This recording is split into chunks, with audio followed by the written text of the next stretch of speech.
What's up, B Squad? It is your boy JB, and we are here today, you guys, with a brand new season of Harlem. You guys, this is season 3. This is episode number 1. This episode was titled Expecting, you guys. Now, before we do get into it, if you guys are watching this video or any other video on the channel and you guys aren't subscribed yet, then I need you guys to do me a solid favor and stop taking out on this date and then having me pay for it at the end of it. You guys know the routine. You can do me that favor by liking the video, subscribing to the channel, and also by turning on your post notifications, you guys. And with that out of the way, without further ado, let us go ahead and get into this episode of Harlem, shall we? All right, you guys. So I know I didn't finish season 2 of Harlem, but we definitely back for season 3. I'm gonna see what it do, and we're just gonna rock and roll with it, you guys. So doing we'll be doing episodes 1 and 2 right now, and then I will follow up with 3 and 4 shortly after. Probably be up tomorrow sometime. So yeah, you guys. But if you guys have watched it, definitely get down in the comment section and let me know what you guys thought about this opening episode. And let's go ahead and get into it. All right, you guys. So now, they opened it up by playing that, what happened last season, finding out that one of the girls was pregnant. Now, they didn't immediately go into that, but we see as Ian, he went by Camille's place, right? So he went by Camille's place to drop off some books to her that she had left at his place. And I was like, real subtle, Ian. So then Camille ended up kissing Ian, and I was like, oh, okay. I mean, I guess. So after that, we see Ian and Camille as they doing the horizontal boogie. I was like, ooh, baby, y'all really getting into it as you get into it. Shout out to Misha for that one, right?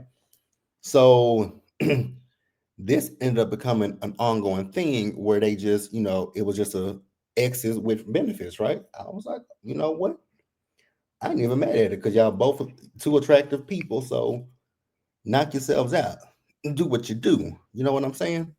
We ain't got no problems. We ain't got no issues with it. Now, we see as 2 months have passed, right?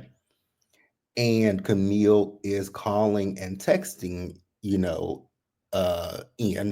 no response from Ian. So then she went in her drawer and got her vibrator out, and she sent him a picture of her lady bitch, right? And I was like, okay, Camille. I mean, I guess, girl, do what you got to do, right? So then she got a call from Dr. Pruitt asking her to meet up, and she told Dr. Pruitt, sure, right? So then we see Quinn. Now we see Quinn as she's doing this fitting, and the girl is saying, "Well, you think you can have this done by tomorrow?" And Quinn was like, "Yes." And she's like, "You do have Daddy's card on file, right?" And she was like, "So this daddy that you're speaking of, is this like your father or another daddy?" Girl, it's a splendid daddy. It's a splendid daddy. That's all it is. Me personally, I've always wanted to be a sugar baby. I've always wanted to be a sugar baby, but I just don't want to give up the sugar to somebody that's not that attractive. Because I be seeing people, never mind, I be seeing people around with, sugar mamas, sugar daddies, and it just be like, ooh, how do you do that? Especially when they're not that attractive. No, neither here nor there, right? So the girl invited Quinn over to her place for, I think she said X's or something like that, X night or something like, I don't know what it was, but she invited Quinn over. So then we see as Camille went to go meet up with Dr. Pruitt, right? And Dr. Pruitt, if you've been watching since season 1, you guys know Dr. Pruitt ain't really been seeing it for Camille, right? But Dr. Pruitt had to tell Camille that, she was wrong about her saying that she wasn't ready for tenure.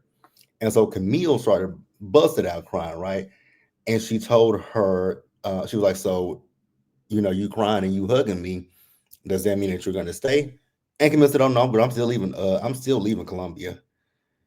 And then Camille was like, it was an honor. She basically was telling Dr. Pruitt how she enjoyed working with her. And I was like, "You really enjoy working with Dr. Pruitt?" Dr. Pruitt was an itch with a capital B to you, Camille. But I mean, if you say you enjoy working with Dr. Pruitt, then I choose to believe you. But whatever, right? So then Camille asked Dr. Pruitt to write the foreword to her book. And Dr. Pruitt said she would, right? So next up, we see Ty. So Ty is out on a business meeting, right? And the girl, I know her from um P Valley. I forget what the character's name she played. I know she also played on. Did she play on Atlanta? I think she played on Atlanta as well. But she's telling Ty how the company loved the pitch, and Ty was like, "I'm very shocked because I'm asking for a lot of money, and the company you don't usually invest in this type of thing." So then, girl started flirting with Ty, and she invited Ty out the next night for cocktails. I said, "Ooh, Ty." I said, "Ty, don't do it. I mean, don't do it, girlfriend, because I mean, we know your track record." So I was like, "Please don't do it, Ty. Don't do it to yourself." But Ty was strong, and she was like, "No, I can't do that." She was like, "I can't do a relationship right now." She was like, "Girl, I wasn't really asking you out. I wasn't asking you out on a date." She was like, "I was asking you out because the team goes out." And Ty was like, "Oh, my bad." I was like, "Ty, girl, now she flirting with you, and hardcore at that. Like, mama is flirting with you. You like your first instinct was correct. She's flirting with you, right?" Excuse me, y'all. But yeah, I was like, "She's flirting with you, Ty. Trust your instincts, beloved. Trust your instincts." So after that, we see Angie, and she and Mike, they had sex with each other, right? And he's talking to Angie about places to get married, and she's telling him no, that's not where she wants to get married, right? So after that, we see, it's Quinn, Ty, and Camille. They're out at a new spot. Angie's not there because Angie is still with Mike, right? So Camille told them, that she thinks that all she does is think about the dick, nothing but the dick. I was like, wow. I said, Ian must got some good dick for you to be thinking about it nonstop, right? And then she also told them about sending him the lady region pick, right? And so Ian responded with a thumbs up. Now I was like, Camille, this is your ex, somebody that you've had sex with multiple times, right? And you sent him a picture of you with a vibrator in your lady parts, and he responded with a thumbs up. That should have been the clue right there that he probably got somebody else that he's involved with.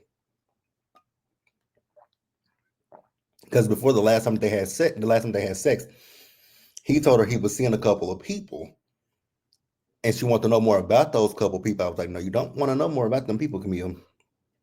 And like I said, it should have been the clue number when like I said, when he sent the thumbs up, that should have been all the clues that Camille needed. But I guess it wasn't all that Camille needed.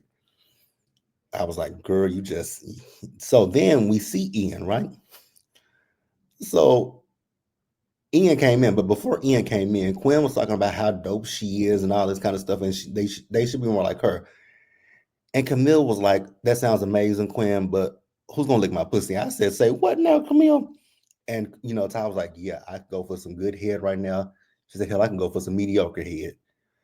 And she then told them about old girl flirting. What she thought old girl was flirting with her. Nope, Ty, she was flirting with you. And she's also been counting the days that she's been celibate after finding out that she had sex with her girlfriend's daughter. So Quinn was like, you can be celibate all you want to, Ty, but you being celibate ain't gonna change what you did. And it ain't gonna change who you are." I was like, exactly, right? So then Ty told them at this point, she was like, so the girl's name is Eva or Ava, one of the two. And Ty told her that she would let it be face down in her face deep in her. I was like, well, I'd be damned. So Quinn is telling her to do it. And I'm thinking, this is a woman that she's potentially gonna work with. Absolutely not, Quinn. That's not a good advice. Like not sound advice. So this is the part where Ian came in, right?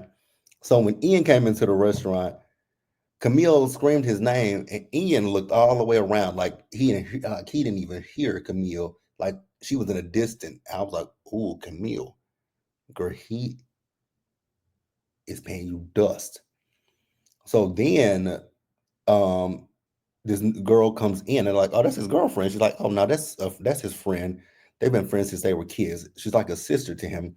Now, this girl is being portrayed by Logan Browning, who I absolutely love, right? So they were like, okay, sister, but then she kissed him, and they were like, that's some sister, huh? Some sister. So then Camille sent him like a mean ass text, but the autocorrect on her phone changed X sex to X lax. And so Quinn then invited them to the party the next night, right? So we see as they went out with each other, right? Angie was there, and they were. So this party is an interesting party because I don't know what kind. I forget again. I forget what the girl called the party, but it's a lot of people there. They're mixing. They're mingling with each other. Now, while they're there, Camille got a text message, well, a voice text from Ian. So we see as Camille walked off to go listen to the voice text, right? Then we see as Quinn is getting introduced to a guy named Seth, which I think that's Kofi Sarabi. I think that's Kofi. You guys correct me if I'm wrong. I think that's Kofi. So Seth and Quinn are hitting it off, right? Meanwhile, Camille listened to the voice note and she was trying to respond back to Ian, called him, couldn't leave a voicemail. And so she just said, you know what, fuck it. I'm going to go over there to his place, right? So back with Camille and Seth, they decided that they want to have no strings attached relationship, right? Now we see Ty. Ty is at home. It's 8 o'clock at night, and Ty is like, "I'm in bed at 8 fucking o'clock at night." So Ty decided, you know what? F it. I'm just gonna go down here to the bar, right? So she goes to the bar. She meets up with Eva, and Eva told her that the partners they're in. So Eva did admit that she was flirting with Ty earlier, and she apologized to her, right? So Ty, she was like, "But I thought I was feeling the vibe," and Ty was like, "Oh no, girl, you definitely feeling the vibe." She said, "But I'm very toxic and I'm very messy." I think she'll be fine with that. Now, we see it as Camille went over to Ian's place, right? And his girlfriend Portia came to the door, and it was hella awkward. So then Ian came down, and Portia went back in. So Camille started going off on him, and he said, "I knew you couldn't handle this, right?" And so he told Camille that he and Portia, they're serious, and when you know what you want, you don't waste any time. And she was like, "Oh, so I was wasting time? Is that what this is now, Ian? I was wasting time." So she said, "You know what? You could have told me instead of leaving me hanging."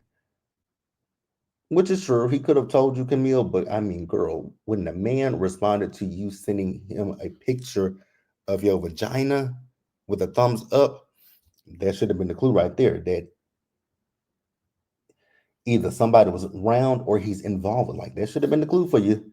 So we see as Quinn and Seth ended up having sex with each other, and he stayed the night. So the next morning, she's up getting ready, and he's on the phone. He's upset because his stylist somehow lost his garment bag, right? So Quinn gave him a phone number to go to. I think it was Bergdorf's or something. I know it was a high end store, right? She told him to go to the store, ask for a certain person because this person can immediately get to him. So and get him to get him something nice to wear and anything, if he needs anything altered to custom fit, that she would take care of him, right? And so then we see as Seth and Quinn went to the SB Awards, he was on the red carpet. Everybody on the red carpet loved, his look. And so he said, well, that's thanks to my new stylist, Quinn Josephs. And so we see as Quinn is at a bar with Angie got there with Mike, and they were talking about the wedding. Mike doesn't want a big wedding. Quinn does, not Quinn, but Angie does, because Angie got a big ass family, right? Uh, what else happened? Camille told them that she said goodbye to Ian and to Columbia. Also, she blocked him when she left his house, right? Quinn's DMs are blowing up after Seth, introduced her as a stylist, and so many people are trying to, work with her, right? So then we're at the end of the episode at this point, right? So Camille couldn't take a shot because she was like, oh, you know what? Angie, girl, you just take my shot for me, right? So she got up, and as she stood up, she threw up. I was like, oh my God. I was like, oh, so it must be Camille who's pregnant, right? So we see as all four of them are I guess they're at the emergency room, and the doctor is telling her, congratulations to you and your baby. And she's like, baby? So that was the end of episode 1 of Harlem, you guys. Get down in the comment section and let me know what you guys thought about the episode. Be sure to subscribe to the channel. Turn on your post notifications, you guys. Share the video. And until the next time, please stay safe. Take care of yourselves, you guys. Wash your hands. Be blessed. And I'll see you guys for episode number 2 of Harlem. Bye, guys.